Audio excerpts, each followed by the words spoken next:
Hello and welcome to the first session of Karen's Colours for 2026.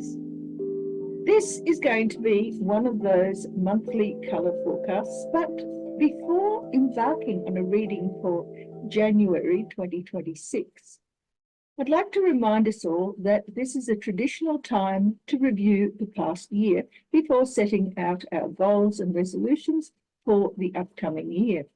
If you've already done those resolutions, then maybe you might like to consider them in the light of what I present today. We're going to be examining the progress made, the setbacks encountered, the challenges that we've overcome, and the work that has been left undone. But before we begin, thank you once again for attending this session. I know that there are not many of you that do so, but I'm certainly hoping that those of you who do will get something positive out of these readings. The reading itself is going to be rather truncated because I'll spend most of the time looking at 2025 in review. We're going to be examining the colours of the main skills and experiences that you've had, the colours of the primary blockages or deficits that have afflicted you throughout the year. And the review will encourage you to think where you're going to go next. There'll be creation of New Year's resolutions that are involved, but those, of course, are very personal to you. And of course, because we make New Year's resolutions, there are lots of goals to be set, lots of ideas about where we want to go next. There is an importance in reviewing past experience so that we can create a future path. And that future path will be denoted by one colour card for January 26. And I'm going to also give you an oracle card to help guide the way. But otherwise, the reading will be extremely truncated. Certainly, enjoy. Moving on now to people born in the month of September. How did your 2025 pan out? And what do you need to know to lead you into 2026? Let's look at the 2025 review first, shall we? In February, the predominant colour for you was blue, and that is nurture and duty and responsibility and getting yourself organised. And that was the main feature of that particular month. By March, obviously that had worked because now there was a passion for something new. The red and green together allowed you to build up the energy to make new choices, to head in different directions. But that led you in April directly smack bang into a crisis situation. Orange is a major colour here. And when orange appears, there is a need for confidence and for power to overcome some form of crisis. So whatever the situation was, whether it be a social gathering or whether it be something more personal, certainly you needed to survive whatever that issue was. By May, you had obviously done so, because now the passion for life had returned, only this time, instead of looking for new directions, you were in fact setting goals for yourself and determining what sorts of practical skills you needed in order to achieve those. But there was a fair degree of uncertainty about this because the grey that appeared as a major colour in May was one that caused you to have to give yourself some pause, stop and think before you move forward. By June, opportunity raised its head again, only this time it was the main colour. You had opportunities available to you, and here you can see they came from those opportunities occurred in the real world. So they were there for you to make choices.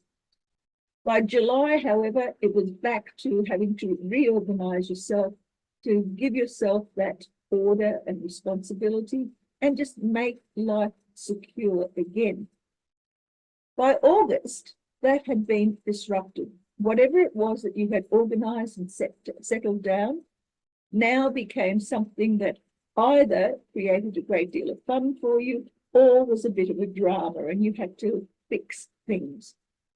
I'd say a bit of a drama because by September, your birthday month, you were definitely involved in reorganization of stuff, stabilizing things, nurturing what had been damaged, making sure that things not only healed, but were able to be looked after.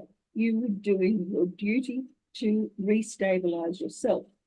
By October, there were goals to be achieved. There was new skills to be learned, and that was shown by the amount of brown that existed. In November, once again, all of those green opportunities showed themselves, only this time, with all of that black there as well, there was a certain indecision that came about.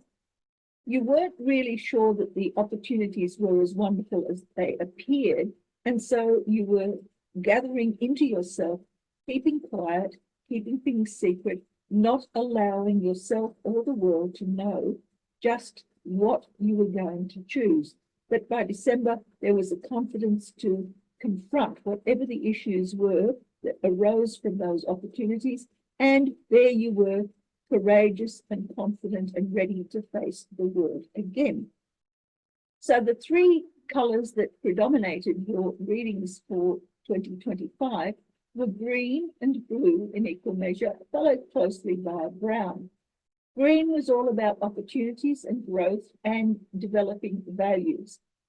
Blue was all about duty and responsibility and nurturing what you had so that it became stable.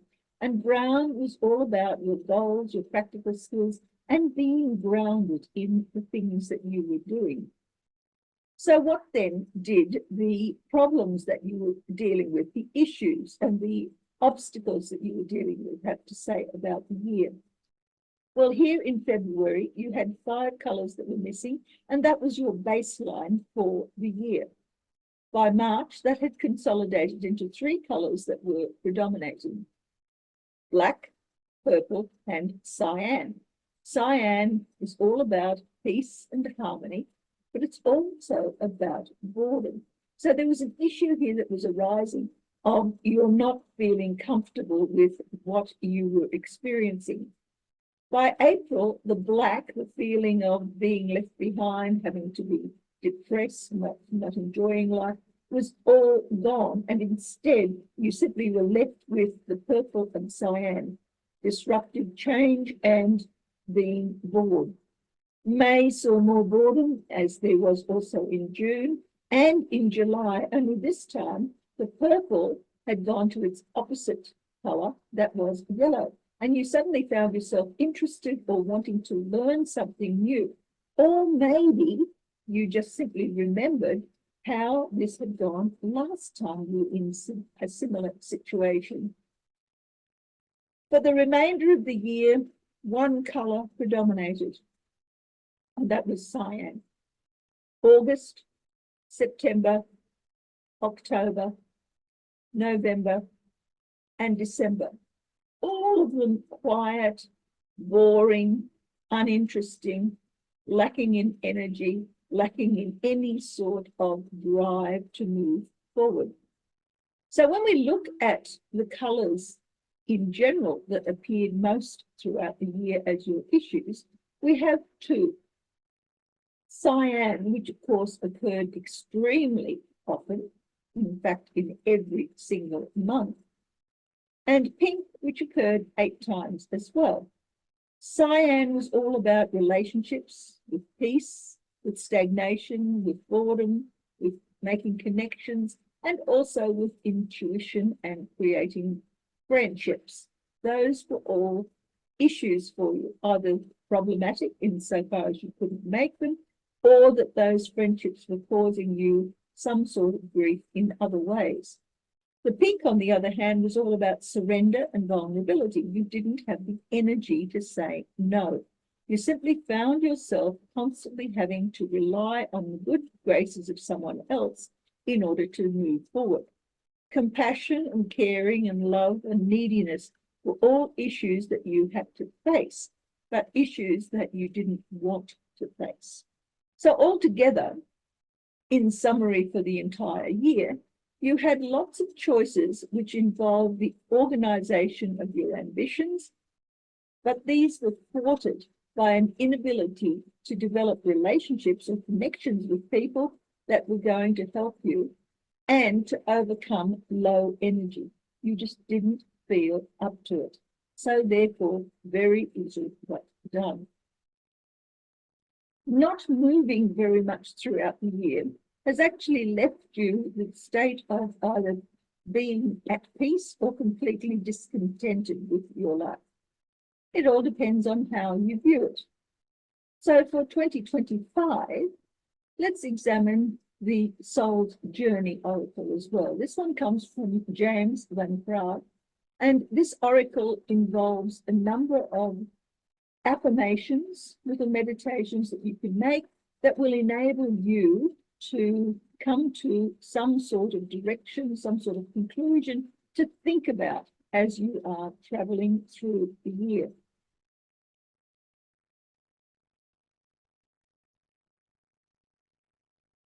But first, we need a color card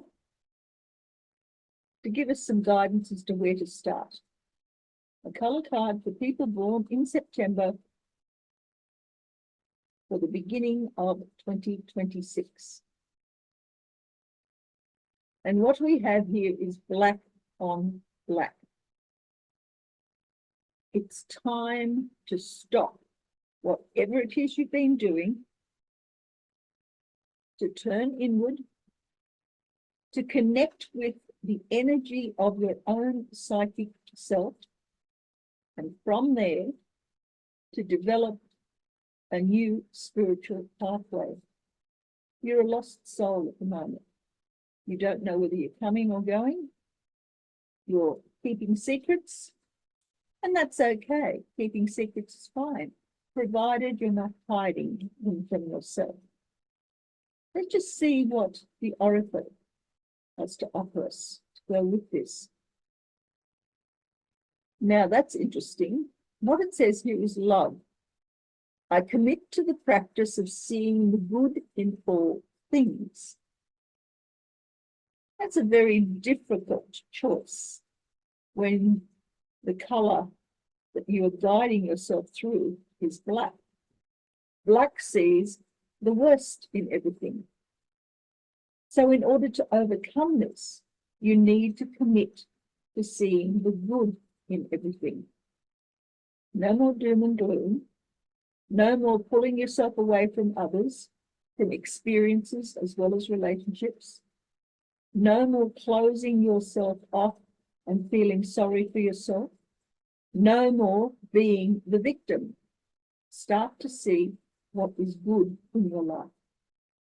See the good in everything. It's really great advice. Well, I hope you received something positive out of that annual review and have taken on board the small color reading and affirmation as a guide towards 2026. Certainly, looking at these readings from an annual perspective, a retrospective, I've come across a number of insights, both for myself, but also on behalf of those people that I know that have birthdays in the various months that I have been reading for. And one of the things that's come up here is whether or not I would even bother to continue with these. I feel hopeful that I should. I also feel as though I need to make some alterations. If you can think of suggestions that might make these more user-friendly, if you've been following the readings at all, you might even find that there's something in them that you might like to comment about. And I'd really appreciate those comments. Because right now,